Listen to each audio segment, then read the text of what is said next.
hechos, son meros comportamientos materiales. Y después cuando nosotros hablamos de los actos, podemos definir qué son los actos, decisiones, manifestaciones de la voluntad, que a su vez podríamos volver a clasificarlos y decíamos los actos pueden ser actos administrativos, propiamente dichos, simples actos de la administración, reglamentos o contratos. Entonces aquí estamos ahora transitando o empezando a transitar las unidades de esta cuarta categoría que son los contratos, que es a diferencia de los tres anteriores, es un acto bilateral, porque necesita de la voluntad de otra parte para que se produzcan los efectos jurídicos. O sea, necesito la concordancia de la voluntad de otro sujeto para que los efectos jurídicos aparezcan. En cambio, los otros tipos de actos, los reglamentos, los actos administrativos, los simples actos de la administración, no necesita la voluntad de nadie para que produzcan efectos jurídicos, esas manifestaciones de voluntad. Por eso se dicen que son unilaterales. Bien, ustedes empezaron con Raquel a hablar de esto. Cuéntenme, quiero escucharlos a ustedes 5 minutos, cosas que ustedes hayan eh, advertido, aprendido o incorporado sobre el tema del contrato administrativo. Cecilia, a ver. Que produce efecto contra tercero. Algunos podrían producir efectos respecto de terceros. Algunos podrían producir efectos respecto de terceros. Bien, algunos contratos administrativos tienen esa particularidad. Esto es algo novedoso. ¿Por qué? Porque los contratos, en principio, entre quienes producen efectos jurídicos. Entre las partes. Entre dos.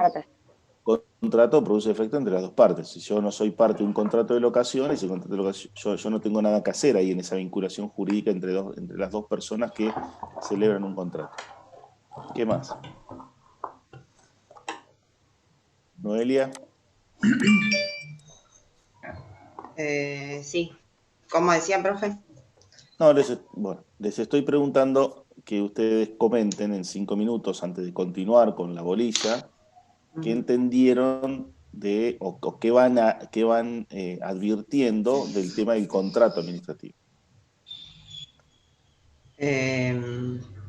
Eso, como dijeron las chicas, que también Estuviste en la además de clase los efectos estuviste en la entre clase de, partes, sí, a ver, sí. sí, pero más o menos. Más o menos qué. No, la verdad que no sabría decirle una ¿Estuviste en la definición. clase de Raquel? No, una definición no, de ninguna manera. ¿Estuviste en la clase de Raquel? Sí. Bien. ¿Hay algo que te haya quedado de esa clase? Tuvieron más de una hora de clase. No. Bueno, tenemos un problema si ustedes pasan una hora escuchándonos y después no pueden decir nada de lo que dijimos. ¿Eh? Julia. Que la finalidad de los reglamentos es No, de los satisfacer, digamos, contratos. de los contratos es satisfacer un interés general, no solo del Estado, no, o sea, no del Estado, sino de la sociedad, un interés público. Bien. ¿Qué más? A ver, sobre los sujetos del contrato administrativo. Una de las partes es el ente público, estatal o no estatal, y la otra parte puede ser un particular que tiene que estar inscrito en un registro, sea cual sea el registro. Bien, bien. A Pueden ver, ser personas humanas o jurídicas. Humanas o jurídicas, exactamente. bueno, vamos a afinar un poco eso. Una de las partes tiene ¿Puedo que ser agregar el algo? Estado. Sí, claro. Sí, la doctora decía que una de las partes es el Estado provincial, comunal o nacional o entes autónomos o autárquicos o empresas del Estado, como se veía en las unidades anteriores, autónomos, por ejemplo, en las universidades. Y la otra de la parte es una persona humana o jurídica, y cuando nos centramos en la parte de las personas humanas o jurídicas, tenemos que hacer hincapié de si tienen capacidad o competencia esas personas para, si es humana capacidad, si es jurídica competencia, para contratar con el Estado. y si es una persona jurídica, aparte de estar inscrita en el registro como persona jurídica con su estatuto y sus normas, tiene ahí un registro para poder contratar, ya sea por licitación de obra pública o por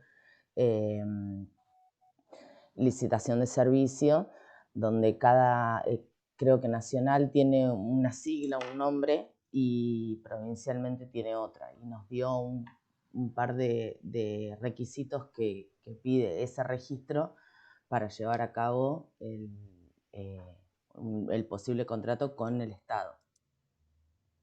Muy bien, muy bien, muy bien. Muy bien, entonces fíjense, a ver, si terminamos de construir una cuestión con los sujetos. En una de las puntas, digamos, de la relación jurídica contractual, va a estar el Estado. Buen día. ¿Sí? Buen día. Patricia, Sí, ¿qué tal, Patricia? Sí. ¿cómo le va? Bien. Perdón. Agustina, cualquier cosa decir a Tania, porque yo no sé si está en no sé si todavía me decís que está tratando de entrar, pero acá no. A lo mejor está tratando de entrar a otra sala. El link, a ver, ahora le digo que se fije bien. Sí, mandale el link. Dale. Bien.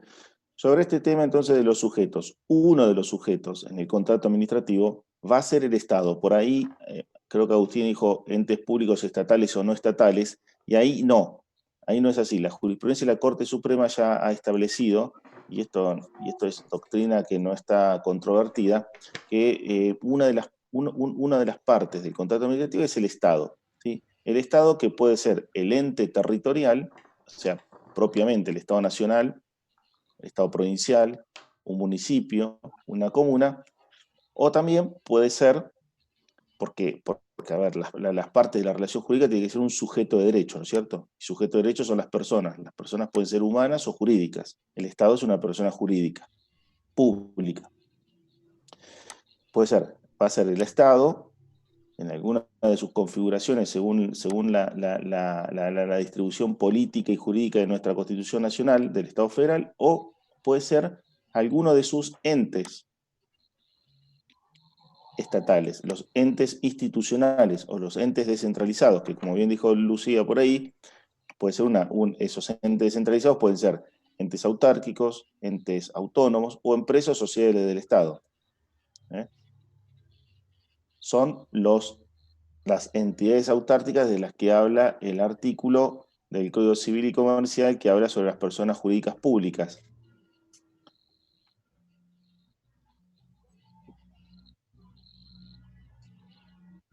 Recuerdan cuando hablamos de organización administrativa y decíamos de que tenemos el Estado, dentro del Estado hay órganos, que son los que expresan la voluntad del Estado, el Estado es un ente territorial, pero también el Estado, para ejercer la función administrativa, podía crear entes, es decir, podía crear hacia adentro del Estado personas jurídicas, nuevas personas jurídicas, que le vamos a llamar entes descentralizados, que son parte de lo que es la administración descentralizada del Estado. La organización administrativa estatal para el ejercicio de la función administrativa se puede distribuir entre la administración centralizada y la administración descentralizada. La administración descentralizada son los famosos entes descentralizados o entes institucionales, que a su vez se distribuyen en entes autárquicos, entes autónomos y empresas y sociedades de estados. Esos también son personas jurídicas, son sujetos de derecho, que están adentro de otro sujeto de derecho, pertenecen al sujeto de derecho Estado. ¿Sí? Cuando son esos entes descentralizados o entes institucionales los que llevan adelante una actividad de contratación, son ellos la parte de la contratación, porque son sujetos de derecho. Por ejemplo, la AFIP, por ejemplo, la ANSES, por ejemplo, en la provincia de Santa Fe, la Administración Provincial de Impuestos, por ejemplo, en la Municipalidad de Rosario, el ente turístico municipal, ¿sí? Por ejemplo, la CEMTUR, que es la empresa de colectivo urbano de la ciudad de Rosario, ¿sí? Son entes descentralizados, por ende son personas jurídicas, sujetos de derecho, y por eso pueden ser partes de un contrato. No dejan de ser del Estado en su forma descentralizada institucional. ¿Entienden lo que estoy diciendo? Eso no implica de que si yo celebro un contrato con la Administración Provincial de Ingresos Públicos, la Administración Provincial de Impuestos, la provincia de Santa Fe, ¿sí? Por ejemplo, el API compra, ahí está, el API compra computadoras. Yo soy un proveedor de computadoras. Celebro un contrato con el API. ¿Quiénes son las partes del contrato? El API y yo que soy el proveedor de computadoras. ¿Correcto? Esas somos las partes. El API no es la provincia de Santa Fe, es un ente descentralizado de la provincia de Santa Fe. ¿Sí? Pero como es un ente justamente descentralizado y tiene personalidad jurídica, es decir, es un sujeto de derecho, puede ser él la parte contractual. Esto no implica que la provincia de Santa Fe queda exenta de responsabilidad ante los incumplimientos del API.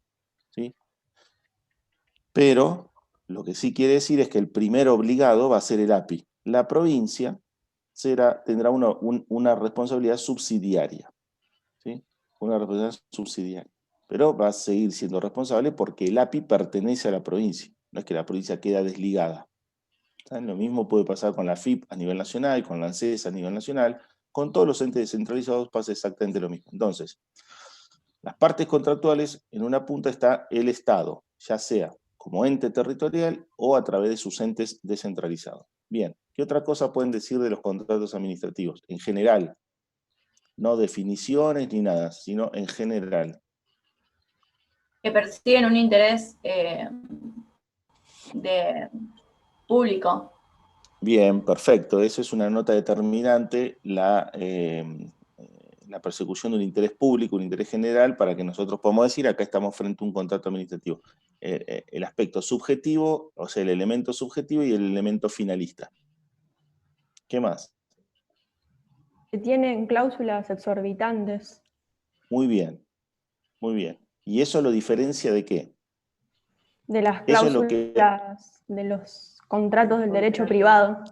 Exactamente, exactamente. Entonces, acá, digamos, Catalina pone algo central en lo que nosotros tenemos que advertir cuando hablamos del contrato administrativo.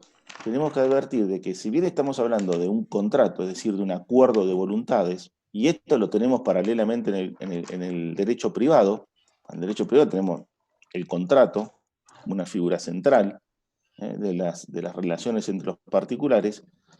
Cuando venimos acá, cuando venimos a analizar la función administrativa, vemos que hay ciertas relaciones que se traban entre el Estado y los particulares que también son de orden bilateral, es decir, que también hay un acuerdo de voluntades. ¿Sí? Al igual que en el derecho privado, tenemos dos sujetos de derecho que traban una relación jurídica en el marco de una relación bilateral, un acuerdo de voluntades. Sin embargo, cuando nosotros tenemos en este acuerdo de voluntades de un lado al Estado y con una finalidad pública, es decir, de persecución del interés general, lo que estamos es frente a la figura de lo que se denomina el contrato administrativo.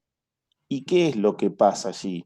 Que cuando nosotros estamos frente a la figura del contrato administrativo o de los contratos celebrados por la administración, el régimen jurídico aplicable no es el régimen jurídico aplicable que se le aplica a los acuerdos de voluntad que regula el Código Civil. ¿Sí?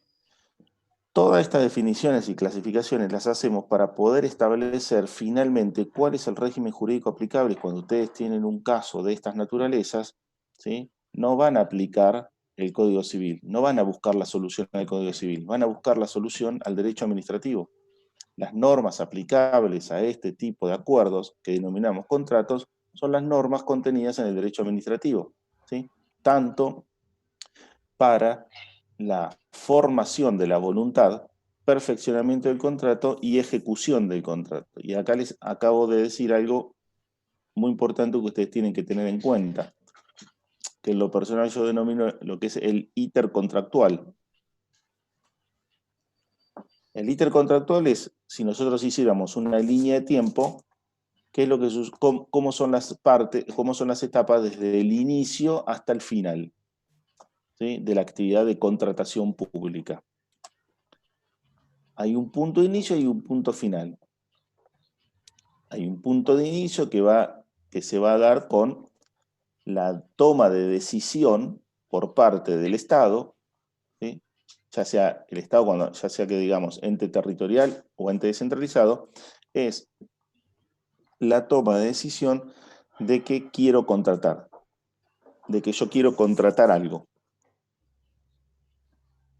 de que tengo una necesidad y para satisfacer esa necesidad necesito adquirir un bien o un servicio. Y la adquisición de ese bien o servicio lo tengo que hacer a través de un acuerdo de voluntades, ¿sí? No puedo agarrar y ir, sacarle el bien o el servicio al particular porque eso sería ilegítimo. Hay un caso, por ejemplo, fíjense ustedes, hay un caso de adquisición de bienes de manera forzosa. ¿Cuál sería? Ustedes lo conocen, lo han escuchado muchas veces, pero a lo mejor no sé si se dan cuenta. La La expropiación. Expropiación. Exactamente. Fíjense que la expropiación es como si fuera una especie de compraventa forzosa. Tengo que pasar una ruta por estos campos. Bueno, necesito hacerme propietario de esos campos. Bueno, ofrezco a los propietarios adquirir los campos, porque la primera etapa, o sea, uno no llega a la expropiación en forma directa, sino que hay una primera etapa de una oferta de adquisición. No, la persona dice, no, yo no acepto venderte el campo, yo no creo que haya interés público, yo no estoy de acuerdo con el monto que me estás ofreciendo, entonces ahí se dispara el mecanismo de expropiación. Pero esas son cosas excepcionales, Saliendo de esas situaciones, porque ahí tiene que haber una ley que declare el interés público, que habilita al Poder Ejecutivo a poder llevar adelante la expropiación, saliendo de esa situación, la adquisición de bienes o servicios que el Estado necesita para poder funcionar, requiere de ponerse de acuerdo con el sujeto que tiene ese bien o puede ofrecernos o prestarnos ese servicio. Como entre los particulares. Es exactamente lo mismo, nada más que en este caso va a estar sometido a un régimen jurídico diferente. Entonces todo empieza con una necesidad, como sucede en el caso nuestro. Cuando nosotros vamos y compramos algo, todo empieza con una necesidad. O no, a veces compramos cosas sin ningún tipo de necesidad, ¿no es cierto? Pero en el Estado sí tiene que haber una necesidad. Y así empieza el intercontractual, ¿sí? Hay una primera etapa de formación de la voluntad que se denomina, hay una primera etapa de formación de la voluntad que se extiende hasta el punto del perfeccionamiento del contrato. Si ustedes hicieran una línea, ponen un punto de inicio y llegan a un lugar que se llama perfeccionamiento del contrato. Es decir, el momento en que el contrato se perfecciona. ¿Qué quiere decir que se perfecciona? Que aparece en el mundo jurídico.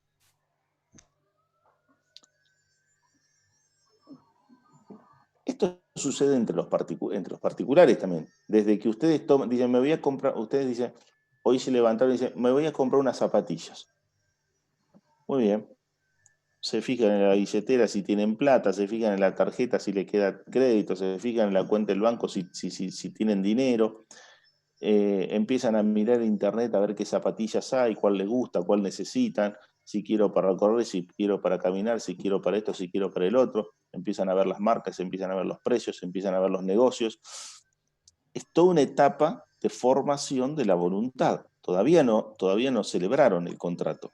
Están viendo cuál es su necesidad y qué objeto necesitan adquirir para cubrir esa necesidad. ¿Sí?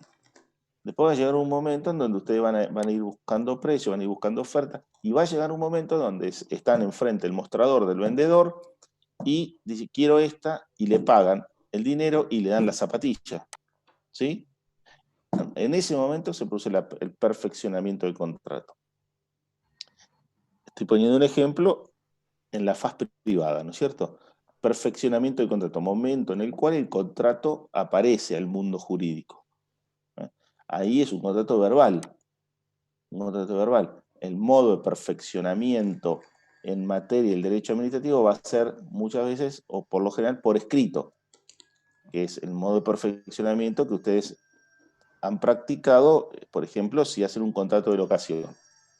busco la casa, veo cuánto plata, negocio, papá. Bueno, llega un momento en donde firmamos el contrato, las partes suscriben el contrato y ahí se produce el perfeccionamiento. El momento en el cual se produce el acuerdo de voluntades. Se consolida el acuerdo de voluntades y aparecen los efectos jurídicos, es decir, los derechos y obligaciones para ambas partes. Entonces, fíjense, hay un punto de inicio. En esa línea, en ese íter contractual, hay un momento que se llama perfeccionamiento del contrato, ¿sí? Y desde el perfeccionamiento para adelante está la segunda etapa, que es la de la ejecución del contrato, que termina ¿cuándo? Cuando se extingue el contrato. Hay un punto de inicio y un punto final. El punto final es la extinción del contrato. Entonces, entre el punto de inicio y el punto final, podemos ver que en el medio hay un momento que es el perfeccionamiento del contrato. Del perfeccionamiento del contrato para atrás es la etapa de formación de la voluntad contractual. Y del perfeccionamiento para adelante es la etapa de ejecución del contrato. ¿Me siguen lo que estoy diciendo? Sí. Hay contratos donde la ejecución es instantánea.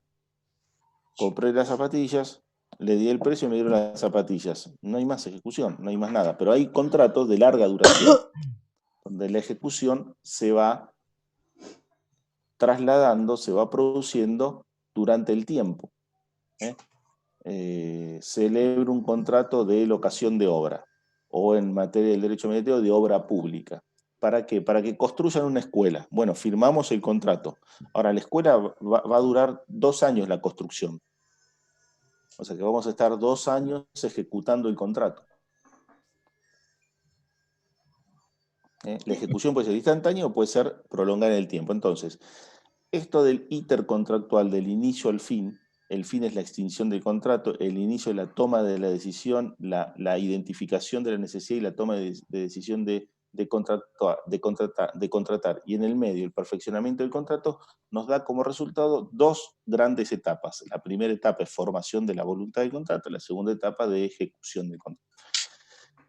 Catalina decía algo muy, muy importante. Y el contrato administrativo, o sea, todo este íter contractual, desde el inicio hasta el fin, lo vamos a denominar lo que es la contratación administrativa, el contrato administrativo, que va a estar sometido a un régimen jurídico de derecho público. Todo este tiempo, todas estas etapas, estas 2 grandes etapas, va a estar sometido al régimen jurídico del derecho administrativo, no al régimen jurídico del derecho privado. Cuando ustedes celebran contratos entre privados, todas esas etapas están sometidas al régimen jurídico del derecho privado, es decir, al Código Civil y Comercial, al tipo contractual que corresponda. Si van a celebrar un contrato de locación, van a buscar las normas del Código Civil y Comercial generales de contrato, y puntuales o particulares de lo que es el contrato de locación. Cuando estoy frente al contrato administrativo, todo esto está sometido al derecho administrativo. Bien. Decía Catalina que existe un régimen jurídico exorbitante. ¿Y eso qué significa que hay un régimen jurídico exorbitante? Que la administración tiene ciertas prerrogativas sobre el particular. Bueno, que una de las partes, en este caso el Estado, tiene ciertas facultades respecto de la otra parte. Ciertas facultades que exceden, digamos, las que se tienen en el marco de las vinculaciones entre privados. Entre privados rige el principio de igualdad dentro de la contratación, ¿sí? O el pacta sunt servanda. Lo que hemos acordado es ley entre las partes y no nos podemos salir de allí. En derecho administrativo, ese principio, sí. No, que generalmente son la diferencia sería es que son más bien similares a los contratos de accesión,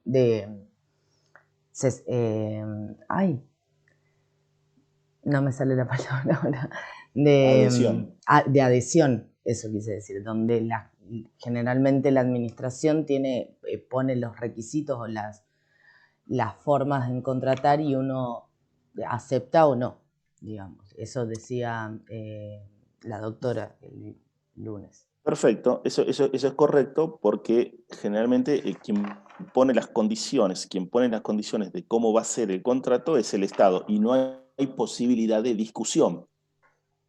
¿Y de dónde están las condiciones para la contratación? ¿Dónde van a estar establecidas las condiciones para la contratación? Diego, a base de condición. En el pliego de base Bien, de a ver condiciones. al resto de los chicos del curso regular, por favor. Porque, sí.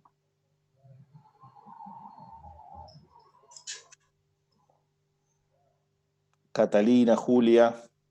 Eso no lo sé, no me acuerdo de haberlo nombrado en la clase con Raquel. Perfecto. Lo que están diciendo las chicas de... Perfecto, No, perfecto. no lo nombramos. Hablamos de la Perfecto. naturaleza jurídica por ahí del contrato, pero no lo nombramos. Perfecto, perfecto.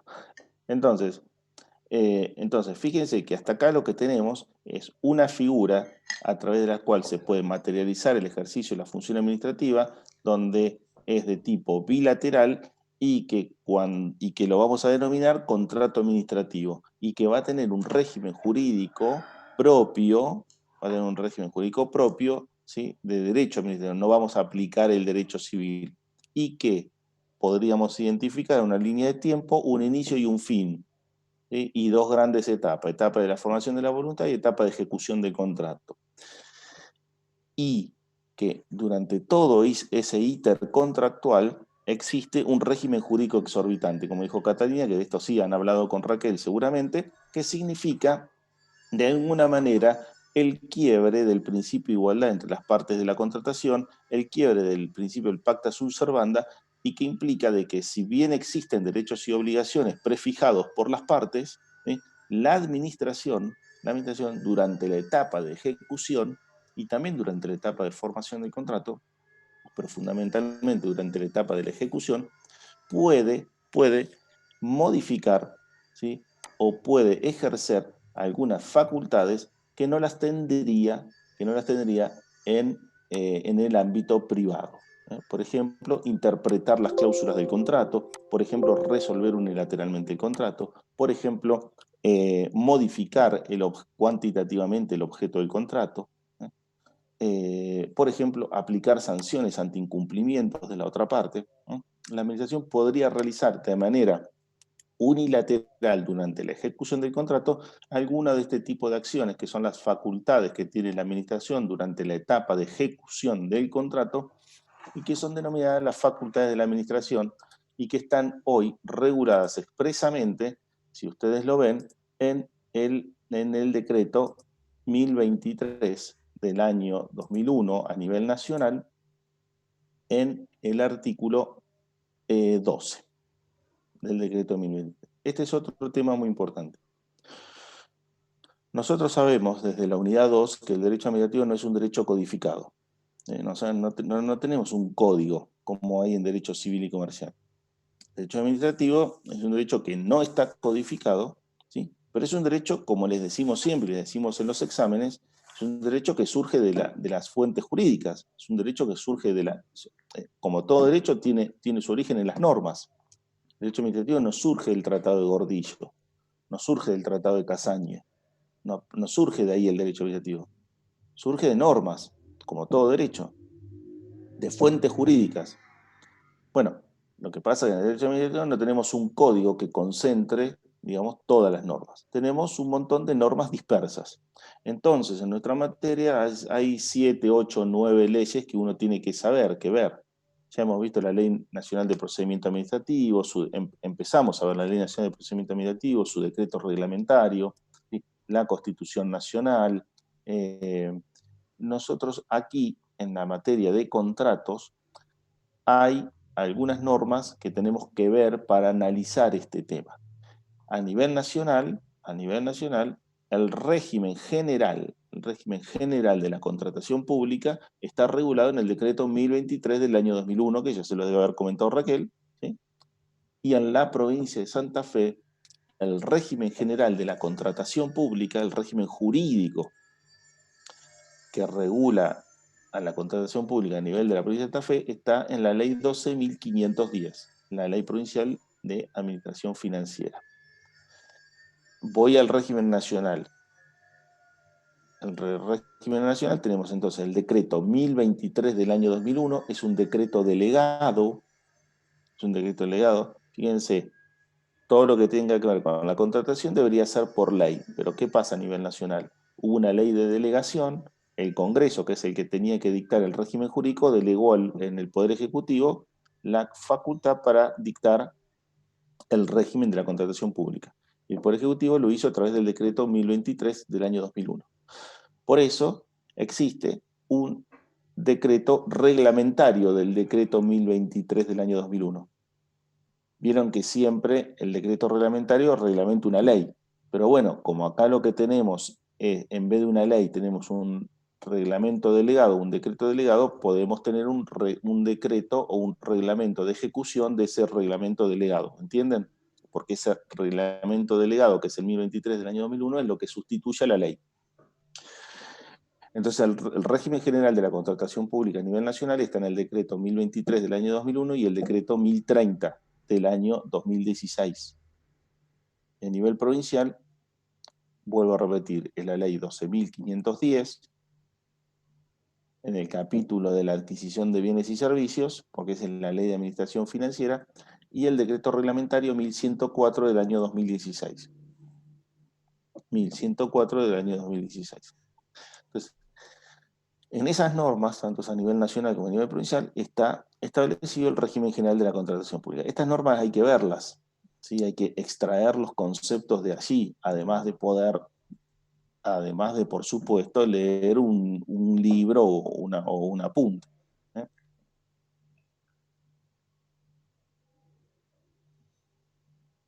Bien. Y estábamos hablando de, perdón, porque me perdí.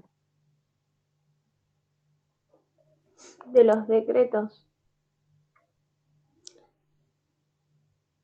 No, disculpe, de la De las facultad. cláusulas exorbitantes. Exactamente, las cláusulas exorbitantes.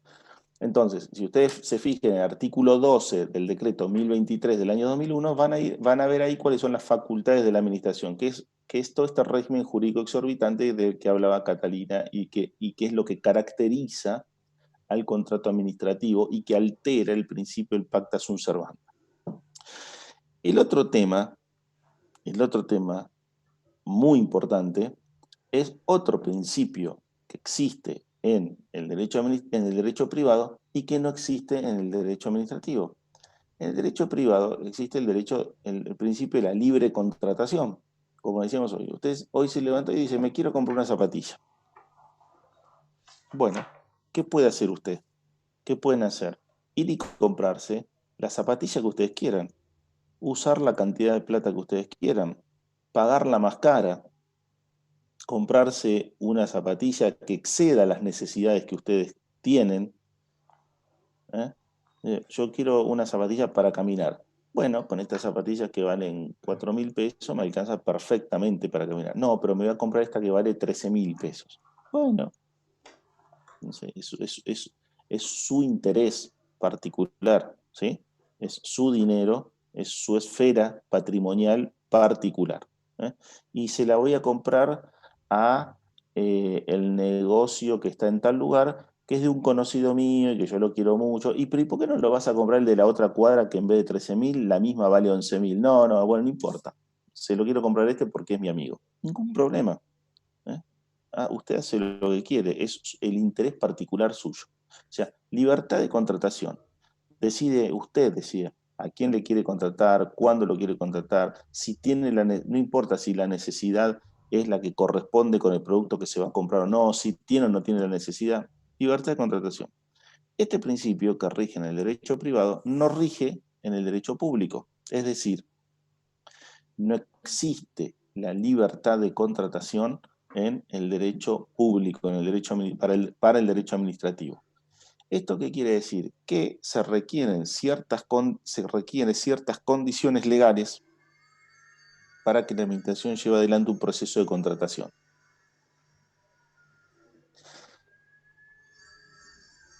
Aquí empiezan a jugar un poco, primero los principios de la contratación administrativa, ustedes en el decreto 1023 del año 2001 lo tienen en el artículo 3, principios de la contratación, los principios generales a los cuales está sujeto la contratación administrativa. Fíjense que la contratación administrativa no deja de ser función administrativa, ¿no? Es un modo es un modo a través del cual se materializa la función administrativa. Cuando nosotros en la primera unidad hablamos de la función administrativa, hablamos de los principios generales de la función administrativa, ¿sí? Fíjense, acá podemos hablar de los principios particulares de la contratación administrativa, principios particulares y específicos de la contratación administrativa, que es parte de la función administrativa. O sea, los principios generales de la función administrativa se aplican, por supuesto, a la contratación administrativa. Hay una relación de género-especie. Pero a su vez, cuando vamos a determinadas actuaciones administrativas, puede ser que tengan sus propios principios particulares. En la contratación administrativa pasa eso, tiene sus propios principios. Fíjense, si ustedes agarran el artículo 3 del decreto 1023 del año 2001, por eso digo que hay que ir a las normas, y estos mismos principios están en la ley 12.510 a nivel provincial, van a ver que el primer principio dice razonabilidad del proyecto y eficiencia de la contratación para cumplir con el interés público comprometido y el resultado esperado. Razonabilidad del proyecto. ¿Qué quiere decir esto? Que tiene que haber una razonabilidad entre la necesidad y lo que ustedes van a adquirir. Tiene que ser razonable lo que ustedes... tiene que ser razonable. Quiero construir una vía de comunicación entre dos pueblos que están en la provincia de Buenos Aires. Y hay una distancia entre ambos pueblos de 40 kilómetros. Pero son dos pueblos que están en el centro de la provincia de Buenos Aires, o del centro de la provincia de Santa Fe. Son dos pueblos de 10.000 habitantes cada uno, 9.000 uno, 8.000 el otro, 10.000 el otro. Son dos pueblos rurales. Son dos pueblos que no tienen, que esa traza de comunicación no va más allá de los dos pueblos, y construye una autopista toda iluminada para comunicar a los dos pueblos, que van a pasar 20 autos por día. ¿Les parece razonable? ¿Les parece que es razonable esa contratación? ¿Les parece que hay una razonabilidad entre el fin y los medios empleados?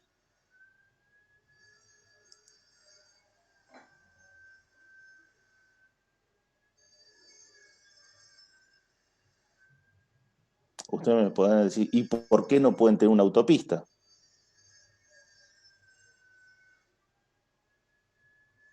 Sí, bueno, Parece que pero usted- a lo mejor parece que- podría haberse hecho algo sin tanto. O sea, porque no, digamos, no es tanta gente a la que, no sé si es un interés general. O sea, sí el tránsito, pero Claro que hay un mejorar las condiciones, claro que hay un interés general, pero piensen, a ver, ¿por qué la ley exigirá como uno de los principios de la contratación administrativa la razonabilidad?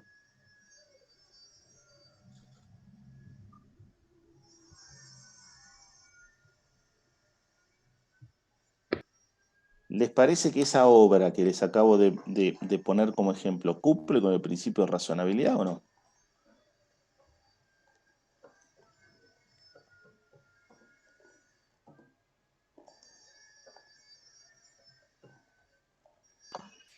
Y si cumple con el interés público, sí.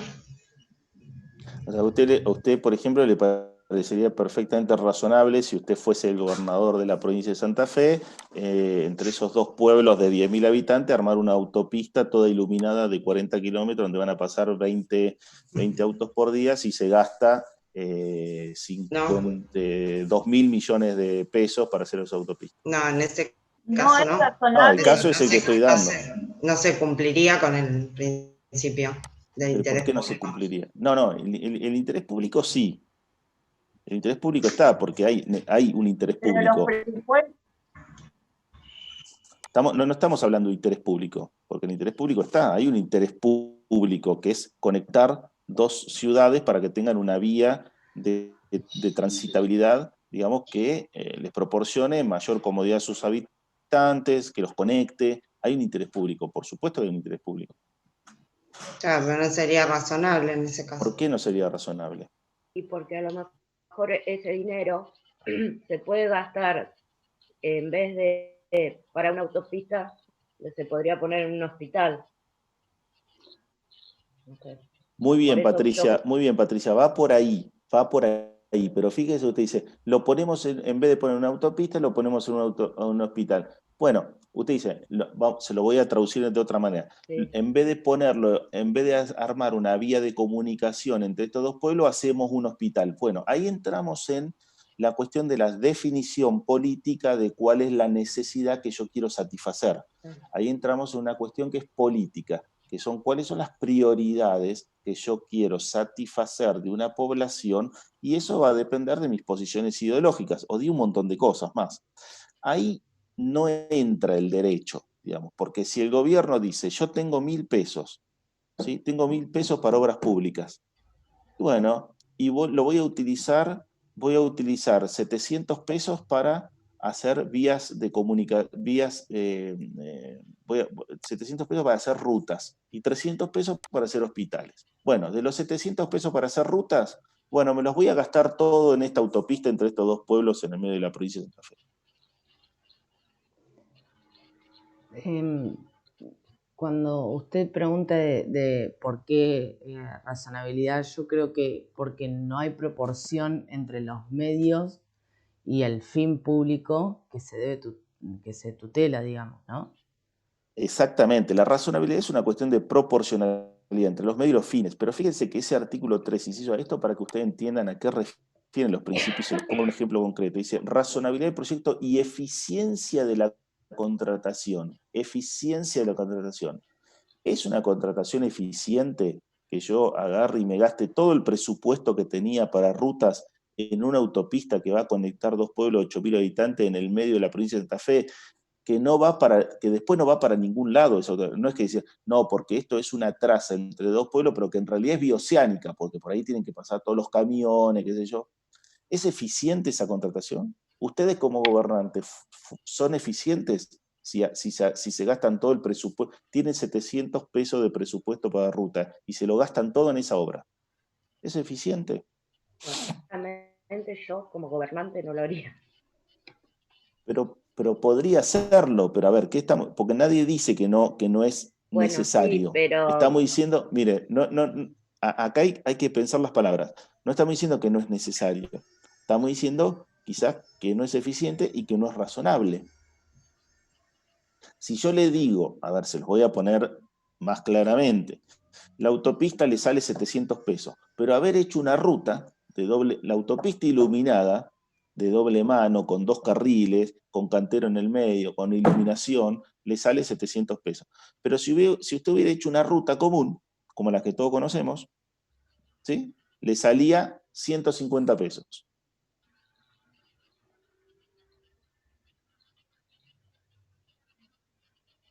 claro, ahí es donde está la proporción. ¿Es eficiente el gasto que hicieron para la satisfacción del interés general?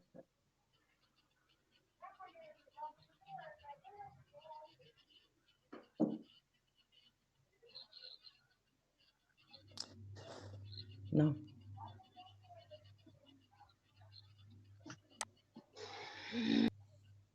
Chicos, estas son preguntas de exámenes de razonamiento para poder explicar, por ejemplo, un principio de la contratación administrativa tan básico como es el del inciso A del artículo 3. Porque si no, las preguntas son tontísimas. Diga los principios de la contratación administrativa y ustedes repiten como un loro. Ahora, cuando le decimos, trate de entender de qué se trata el principio de razonabilidad y le ponemos un ejemplo tan básico como este, tienen que entenderlo. ¿Por qué no? A lo mejor es muy fácil mi pregunta y ustedes me están mirando todas como diciendo qué tontería lo que nos está preguntando Friulietti.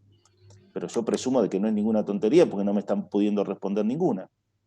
Ahora, si es una tontería, díganmelo, así no estoy perdiendo tiempo con esto.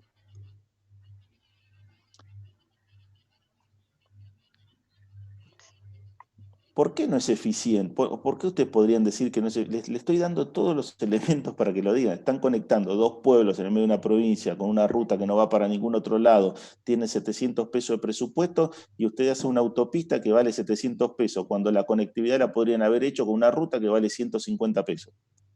Porque se estaría gastando más del presupuesto, no sería eficiente si tendría No otra estamos opción. gastando más no está gastando más el presupuesto. Le dije que tiene 700 pesos de presupuesto y gastó 700.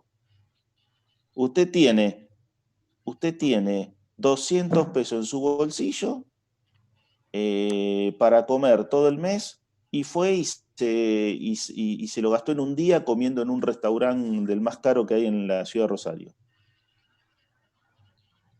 Y sí, no es eficiente porque te gastás todo el presupuesto y no podés realizar otras cosas y vos podrías haber resuelto esa necesidad de conectar los pueblos con un presupuesto menor, que no era necesario poner las luces, la autopista, Vos podrías haber resuelto la misma necesidad con 150 pesos, ¿no es cierto? De una manera absolutamente, y eso hubiera sido lo razonable, porque ¿para qué vas a hacer un gasto público de una autopista de doble mano iluminada para conectar dos pueblos de 8.000 habitantes, que no quiere decir que no se lo merezcan, quiere decir que no tiene sentido hacerlo? Pero ¿por qué no tiene sentido? En estas condiciones de nuestro país.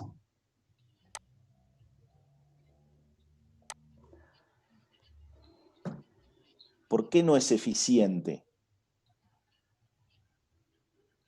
Porque hay otras prioridades. Exactamente, porque hay otras necesidades que cumplir. Porque si esta fuera la última necesidad que a nosotros nos queda por cumplir, porque ya tenemos conectado todos los pueblos con la misma tipo de autopista, tenemos todos los pueblos de Santa Fe, todas las rutas nuestras son autopistas de doble mano iluminada.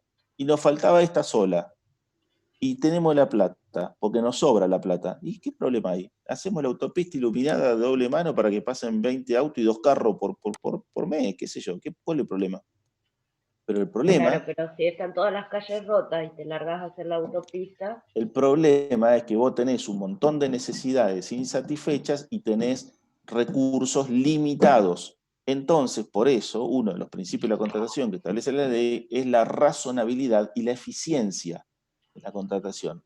Entonces te dice, cuando yo me enfrento a una contratación de esta naturaleza, y esto lo podemos aplicar en cualquier contratación, a ver, ¿es razonable lo que yo adquirí ¿es razonable lo que adquirí para la necesidad que tenía en el marco de los recursos que tengo?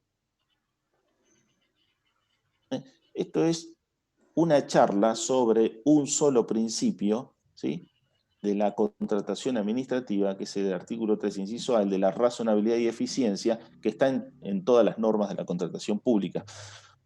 Les decía de que uno de los principios, que es el de igualdad o el del pacta sunt servanda, está alterado.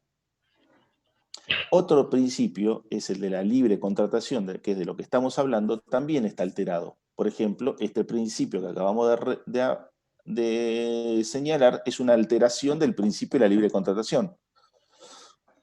Usted no puede contratarlo.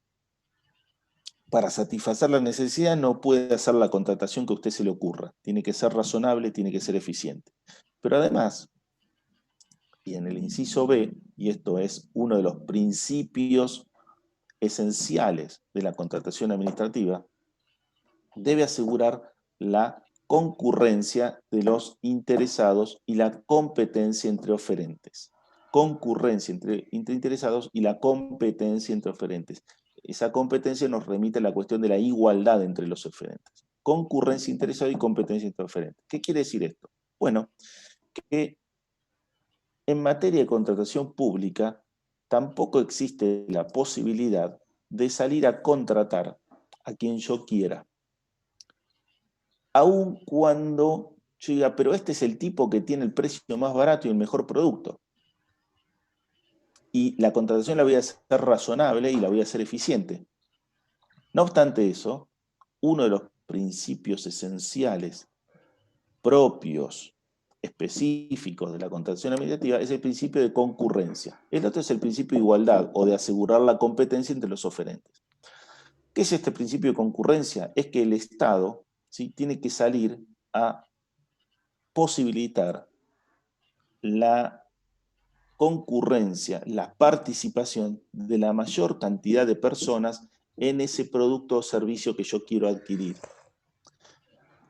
Entonces, no hay libertad de contratación en el Estado, en el sentido de que yo puedo ir a contratar con quien yo quiero, como hacen ustedes en su esfera privada. Les vuelvo a repetir. Hoy ustedes quieren salir a comer a un restaurante, comprarse una zapatilla, comprarse un auto, y van a donde ustedes quieran. Nadie les dice a dónde tienen que ir. Ustedes los deciden, de acuerdo a lo que quieran, su necesidad, su estado de ánimo, la cantidad de plata que tengan, con quién van, lo que es el parámetro que es fuera. Pero ustedes deciden dónde van. En el Estado no se puede decidir libremente a quién vamos a contratar, ¿sí?, sino que se establecen unos ciertos procedimientos para poder elegir a la persona que va a ser la otra parte del contrato. Y ahí aparecen lo que se llaman los procedimientos de selección del co-contratante. Los procedimientos de selección del co-contratante. Es este punto 2 de esta unidad. Procedimiento de selección del co-contratante. No existe en principio libertad de contratación, sino que existen los procedimientos de selección del co-contratante. ¿Para qué? Para asegurar la concurrencia, para asegurar el principio de concurrencia, que significa la posibilidad de permitir a la mayor cantidad de personas posibles que vengan a interesarse en convertirse en el sujeto co-contratante. Esto tiene que ver con el mercado de los contratos públicos. Supónganse, ¿por qué? ¿Por qué? Porque en el fondo estamos usando recursos públicos. En el fondo estamos usando plata del Estado. Entonces, lo que se intenta es, en un mercado de los contratos públicos, permitir que todas aquellas personas que ofrecen o que venden ese producto o ese servicio, ese bien o ese servicio que yo quiero adquirir, tengan la misma posibilidad de convertirse en el co-contratante del Estado para la adquisición de ese bien. Ustedes venden computadoras y yo soy el Ministerio de Educación. Voy a cambiar todas las computadoras del Ministerio de Educación. Son 1.500 computadoras. Voy a hacer una compra de 1.500 computadoras. Ustedes son proveedores de computadoras. ¿No les gustaría participar de ese contrato? Ustedes están para ganar plata. Son el sector privado. Bueno, vaya si no les gustaría decir, bueno, mirá, me vendo 1.500 computadoras. Me vendo 1.500 computadoras. Estamos hablando, no sé, a ver, si le ponemos 20.000, 25.000 pesos a una computadora, por ser baratas, ¿no? Estamos hablando por 1.500, estamos hablando de un contrato de 40 millones de pesos. ¿Le gustaría a usted como privado participar de un contrato de 40 millones de pesos? Por supuesto que le gustaría. Ahora, si ustedes fueran un privado, ¿sí?, si ustedes fueran Techín, y se voy a cambiar todas las computadoras de mi empresa, que son 1.500, van y eligen, voy y le elijo a Constanza. Y porque me gusta su negocio, porque siempre hacemos negocio con ella, y se los compro a Constanza. No, pero Noelia las tiene más, no me importa, se las compro a Constanza. En el Estado no existe la libertad de contratación. Entonces, yo para poder ver si le elijo a Lucía, a Noelia, a Constanza, a Patricia, a Julia, a ver, tengo un montón de proveedores que yo conozco en el mercado, para poder determinar quién va a ser el que me las va a vender finalmente, tengo que utilizar los procedimientos, o alguno de los procedimientos, o el procedimiento de selección del co-contratante que corresponda. ¿Cuál es el que corresponda? Bueno, el que establezca la ley. ¿De acuerdo a qué? De acuerdo al objeto del contrato. Entonces, aquí aparecen los diferentes procedimientos de selección del co-contratante. Y es lo que ustedes muchas veces han escuchado. La licitación pública, el concurso público, la licitación privada, el concurso privado, la subasta pública, la contratación directa. Son todos procedimientos de selección del co-contratante. Procedimiento de selección del co-contratante. Entonces, cuando el Estado va a adquirir un bien o un servicio, tiene que utilizar algunos de estos procedimientos cuyo objeto va a ser determinar cuál es la persona que finalmente se va a convertir en la otra parte del contrato. ¿Y dónde está regulado todo esto? Cuando nosotros agarramos el decreto 1023 del año 2001, vamos a ver que estos procedimientos están regulados a partir de, el artículo 23 y siguientes. 23 y siguientes, todo esto que estamos hablando. Más específicamente, cuando nosotros queremos ir a analizar los procedimientos de selección específico, el artículo 25. Y vamos a ver que nos habla primero de la licitación o el concurso público, el inciso A, la licitación o concurso privado, el inciso A, la licitación o concurso público, luego la licitación o concurso privado, luego la contratación directa. Hay otros procedimientos, hay un procedimiento que se llama de iniciativa privada, o ustedes lo tienen en el programa como de concurso de proyectos integrales, que está regulado en el decreto 966 del año 2005. Esto, más que un procedimiento de selección de cocontratante, es una modalidad de iniciar un proceso de selección de cocontratante. ¿Por qué? ¿Cuál era el decreto? Porque 966 del año 2005. Se llama el régimen de iniciativa privada, régimen nacional de iniciativa privada, y lo que propone, digamos, este decreto es la posibilidad de que una contratación pública se inicie a propuesta de un particular. ¿Cómo se inicia una contratación pública? A partir de la definición de una necesidad pública por parte del Estado y la toma de decisión de satisfacer esa necesidad pública a través de la adquisición de un bien o un servicio. Detecto que hay una necesidad pública consistente en que en este río tenemos que construir un puente para que la gente pueda pasar. Bueno, tomo la decisión de construir el puente. Todo eso lo hace el Estado. Ahora, podría ser de que el Estado, frente a una necesidad, nunca la detecte o nunca tome la decisión. Entonces puede venir un privado a proponer, a identificar la necesidad pública y a proponer la contratación para satisfacer esa necesidad pública. Ese es el régimen de iniciativa privada que regula el decreto 966 del año 2005 a nivel nacional. Estos regímenes de iniciativa privada se encuentran a nivel provincial, a nivel municipal, están regulados en todas las provincias y en todos los municipios generalmente. ¿Esto qué quiere decir? Que usted como empresario, ¿sí?, puede venir a proponer satisfacer una necesidad pública, planteando un proyecto al Estado para que se ejecute ese proyecto, o se adquiere ese bien o se adquiere ese servicio y se satisfaga una determinada necesidad. Esto tiene un procedimiento que está regulado en ese artículo 966, y si el Estado básicamente coincide con su propuesta, dice sí, tiene razón Frigoletti, que hay una necesidad y deberíamos cubrirla, tenemos el presupuesto, bueno, muy bien, lanza un procedimiento de selección del cocontratante, lanza una contratación administrativa, pero fue a iniciativa de un privado, ¿sí? Ese privado, a su vez, como fue el que presentó el proyecto e impulsó la contratación, va a tener algún tipo de beneficio competitivo, porque luego eso no es que porque yo fui el privado que propuse esta contratación, el Estado me va a contratar a mí. Lo que va a hacer el Estado con mi propuesta es analizarla y decidir si lo que yo propongo es conveniente, ¿sí?, es viable, si tenemos la plata. Y si es así, y se toma la decisión estatal de decir, bueno, vamos a tomar la iniciativa privada de Frigoletti y vamos a llevar adelante esta contratación pública para construir este puente, ¿sí?, que nunca se nos ocurrió, y que Frigoletti tiene razón, hay una necesidad pública y tenemos la plata y sería muy bueno.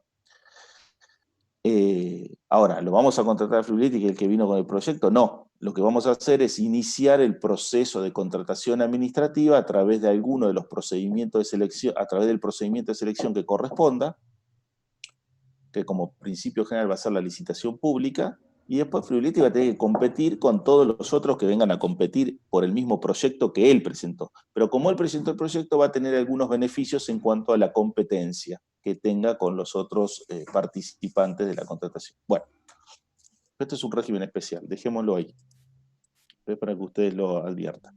Entonces, fíjense que tenemos diferentes procedimientos de selección del cocontratante.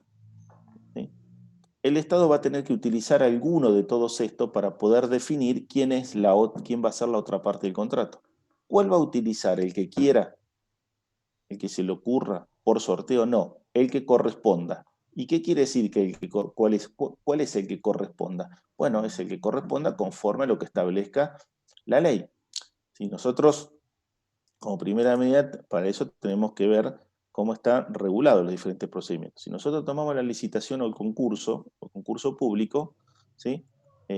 Hay una definición de qué es una licitación o un concurso público. Si usted agarra el 25, el artículo 25, inciso A del decreto 2023, ahí hay una definición. Una definición la van a poder encontrar en los libros. ¿Sí? Lo primero que nosotros tenemos que ver es la definición. ¿Qué es el concurso público? ¿Qué es la licitación pública? ¿Qué es el concurso privado? ¿Qué es la licitación privada? Primero hay una primera distinción entre concurso y licitación como procedimiento de selección del cocontratante. ¿Sí? Y luego podemos decir qué es el concurso público y cuál es la diferencia con el concurso privado o la licitación pública y la licitación privada. Cuando nosotros hablamos del concurso de licitación pública, decimos que es un llamado indiscriminado, ¿sí?, a que las personas que quieran convertirse o que nos quieran vender ese bien o proporcionar ese servicio que nosotros necesitamos, se presenten a realizar sus ofertas. Es un llamado indiscriminado, ¿sí? Y esos llamamientos para participar en una licitación, un concurso público, se hacen a través de los famosos edictos, que ustedes pueden ver en los diarios. Muchísimas veces habrán visto en los diarios, llámese a licitación pública para la construcción del puente Rosario Victoria. Es un llamado indiscriminado. No se invita a personas o personas determinadas, sino a personas indeterminadas. Todos los que quieran hacer ofertas para la construcción del puente Rosario Victoria están invitados. ¿Sí? Hay una publicidad de la contratación. Es como si ustedes sacaran en el diario: me quiero comprar unas zapatillas para caminar. Todo lo que quieran realizarme una oferta, escríbanme al mail tal. Ustedes no lo hacen eso, no se hace entre privados eso. Algunas empresas privadas hacen algún tipo de licitación, aunque no estén obligadas. ¿Sí? En el Estado esto es obligatorio, utilizar los procedimientos de selección del cocontratante. Cuando corresponde utilizar el procedimiento de licitación pública, la licitación pública consiste en un llamado indeterminado a presentar ofertas.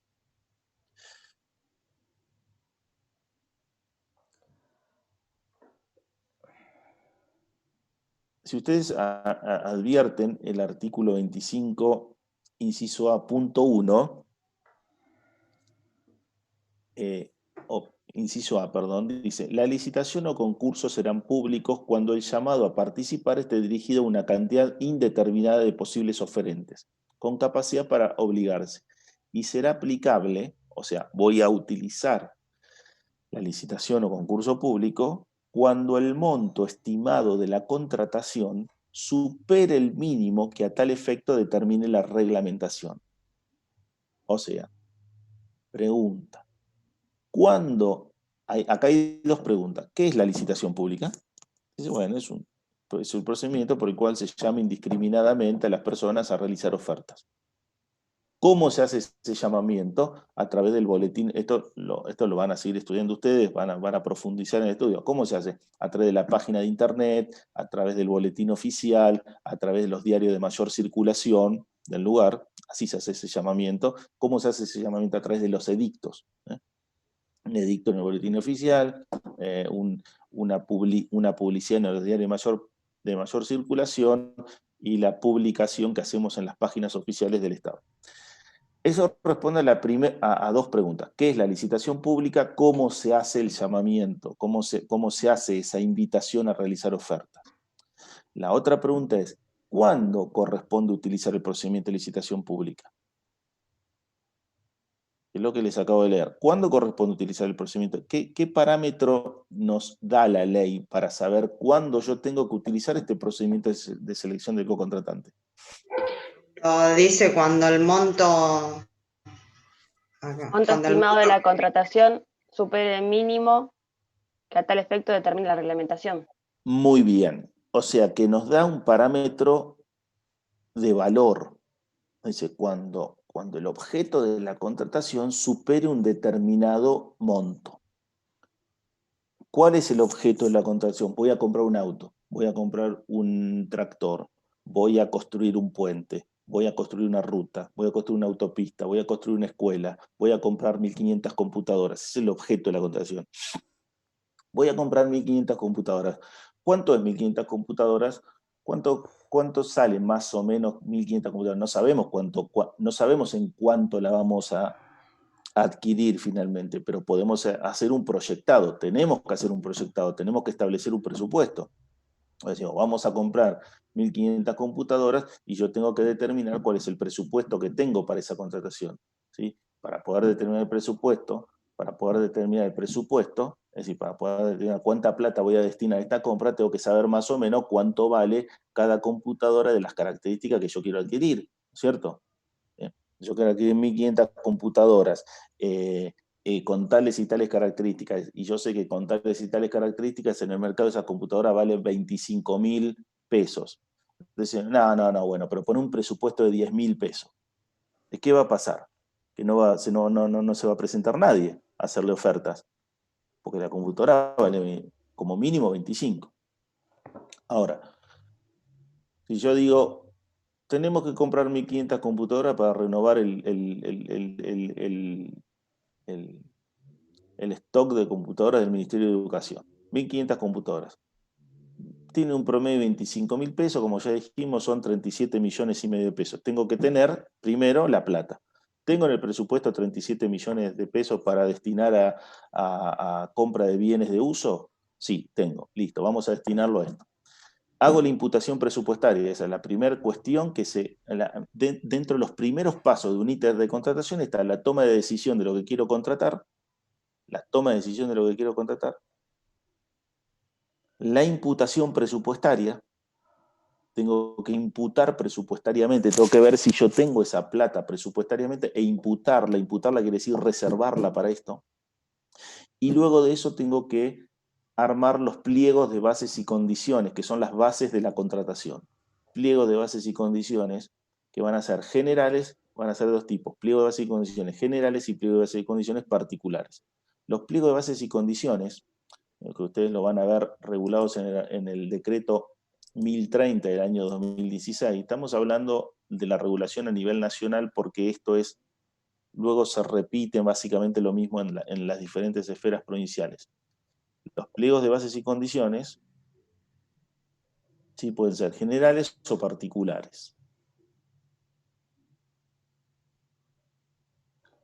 Generales o particulares. Los generales establecen las normas a las cuales deben someterse todas las contrataciones de un mismo tipo y para todas las jurisdicciones de un Estado. Entonces, todos los contratos de suministros tienen el mismo pliego de bases y condiciones generales. Todos los contratos de obra pública tienen el mismo pliego de bases y condiciones generales. Todos los contratos de concesión de servicio público tienen el mismo pliego de bases y condiciones generales. Pliego de bases y condiciones generales establecen las normas a las cuales se someten un mismo tipo de contrato. ¿Sí? En cambio, los pliegos de bases y condiciones particulares son las normas a las cuales se va a someter las especificaciones particulares o las normas particulares a las cuales se va a someter una determinada contratación. Por ejemplo, la de la compra de 1.500 computadoras del Ministerio de Educación. Va a tener un pliego de bases y condiciones generales, porque es un contrato de suministro, pero va a tener un pliego de bases y condiciones particulares, es decir, las normas específicas y puntuales de esa contratación. ¿Por qué? ¿Y qué va a decir ahí? Y va a decir ahí que quiero comprar 1.500 computadoras, que las computadoras tienen que tener tales características, que tengo un presupuesto estimado de 25.000 pesos para cada computadora, que me la tienen que dar en el plazo tal, que tienen que tener tales garantías, ¿entienden? Y si por ejemplo, el servicio penitenciario quiere comprar, el Ministerio de Salud quiere comprar 2 millones de barbijos para la provincia de Santa Fe. Bueno, va a haber el pliego de bases y condiciones de ambas contrataciones, la de las computadoras y la de los barbijos, va a ser el mismo, el pliego de bases y condiciones generales, porque los dos son el mismo contrato, suministro. Pero el pliego de bases y condiciones particulares va a ser distinto, porque en uno compro computador y en otro compro barbijo. Entonces, en el del pliego de bases y condiciones particulares de los barbijos va a decir, objeto de la contratación, 2 millones de barbijos, monto estimado para la compra por unidad, 5 pesos por barbijo, fecha de entrega, lugar de entrega, ¿me entienden? Las condiciones particulares de cada contratación. Entonces, al inicio de cada contratación, vamos a tener la toma de decisión de qué quiero contratar, la imputación presupuestaria y la confección de los pliegos de bases y condiciones particulares, porque los generales ya existen. La confección de los pliegos de bases y condiciones particulares. De la confección de los pliegos y bases y condiciones particulares nos va a arrojar cuál es el monto de la contratación. Si quiero comprar 1.500 computadoras a 22.500 pesos, me va a dar que el monto de la contratación son 37 millones de pesos. Pero si quiero comprar 3 computadoras a 22.500 pesos, el monto de la contratación me va a dar 75.000 pesos. Y ese monto de la contratación es lo que va a determinar como primera medida, eso es lo que va a determinar como primera medida cuál es el procedimiento de selección del co-contratante. Entonces, bien dijeron ustedes y bien advirtieron ustedes que en la licitación pública dice cuando el monto de la contratación supere el mínimo establecido por la reglamentación. ¿Cuál es la reglamentación? El decreto 1030 del año 2016, el decreto reglamentario del decreto 1023. Si yo voy al decreto 1030 del año 2016, siempre recuerden buscarlo por Infolet en la norma actualizada. ¿Recuerdan, Patricia? ¿Sí? Infolet. De cualquier manera, les paso ahí el link. Y yo voy al decreto 1030 del año 2016, donde está reglamentado el decreto 1023, vamos a ir al artículo 27. Esto va a estar establecido en el artículo 27 y 28. Si ustedes agarran el artículo 27 del decreto 1030 del año 2016, dice, se los leo, cuando el monto estimado del contrato sea el parámetro que se utilice para elegir el procedimiento de selección, se deberá considerar el importe total en que se estimen las adjudicaciones, incluidas las opciones de prórroga prevista, y se aplicará la siguiente escala. El inciso A habla de la compulsa abreviada o contratación directa. El inciso B habla de la licitación privada y el inciso C habla de la licitación pública. Y el inciso C dice, se utilizará licitación pública o concurso público cuando el monto sea de más de 5.000 módulos. No dice 5.000 pesos o 10.000 pesos o 1 millón de pesos. Habla de módulos. Establece un criterio de valor. Y en el artículo 28 habla de cuál es el valor del módulo. El artículo 28 habla de cuál es el valor del módulo. Entonces, ¿qué nos dice? Que el valor del módulo actualmente es de 1.600 pesos.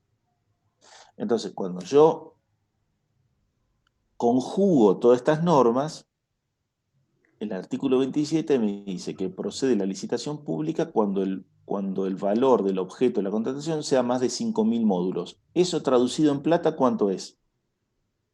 Si el valor del módulo es 1.600. 8 millones. ¿Cuánto?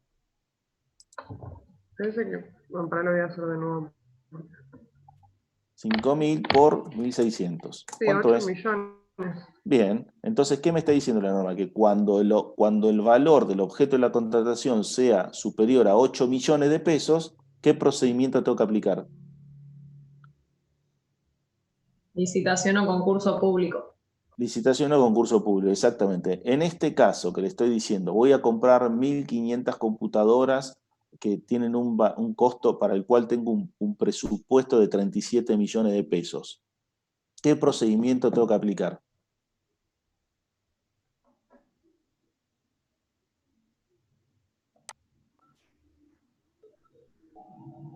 El de licitación pública.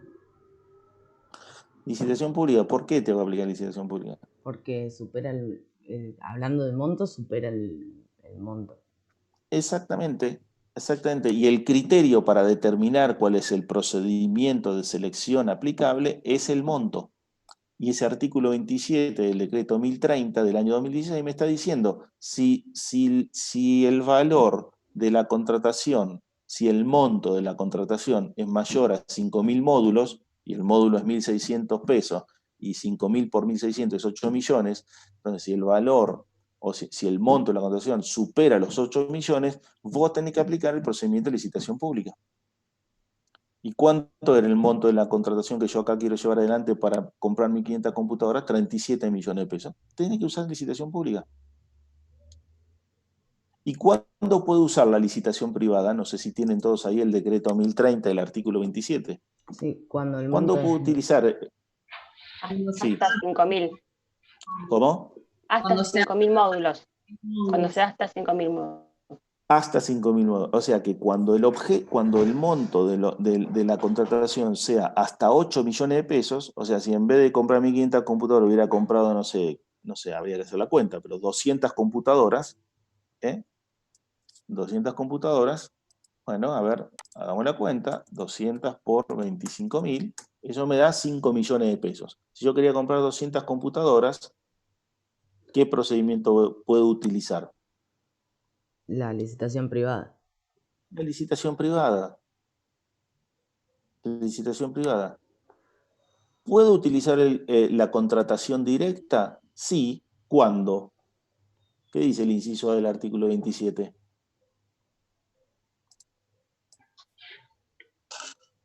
Cuando sea Tiene que hasta... darse alguno de los que están enunciados. Bueno, tiene que darse alguno de los... para la contratación directa es el artículo 24, inciso D. Ahí tienen muchos supuestos de contratación directa. Pero el primero es por el monto. ¿Qué dice el artículo 24, inciso D, punto 1? Del artículo del decreto 1023 estamos hablando, ¿no? Puedo utilizar el procedimiento de contratación directa ¿cuándo? Cuando, de acuerdo con la reglamentación, no fuere posible aplicar otro procedimiento de selección y el monto presunto del contrato no supere el máximo que fije la reglamentación. Bien, no supere el máximo que fije la reglamentación. ¿Cuál es el máximo que fija la reglamentación? Vamos al artículo 27, inciso A del decreto 1030, y dice compulsa abreviada, cuando dice del apartado 1 del inciso D del artículo 25 del 1023, o sea, estamos hablando de este primer supuesto de la contratación directa, hasta 1.000 módulos. ¿Cuánto es 1.000 módulos? 1.600.000. 1.600.000. Entonces, cuando la contratación que yo quiero hacer no supera 1.600.000, o sea, es menos, desde 0 a 1.600.000, puedo utilizar el procedimiento de contratación directa. ¿Sí? Artículo 25, estamos diciendo, perdón. Artículo 25, inciso D, punto 1. Relacionado con el artículo 27, inciso A, del decreto 1030 del año 2016. ¿Se dan cuenta? Entonces, hasta 1.600.000 pesos puedo hacer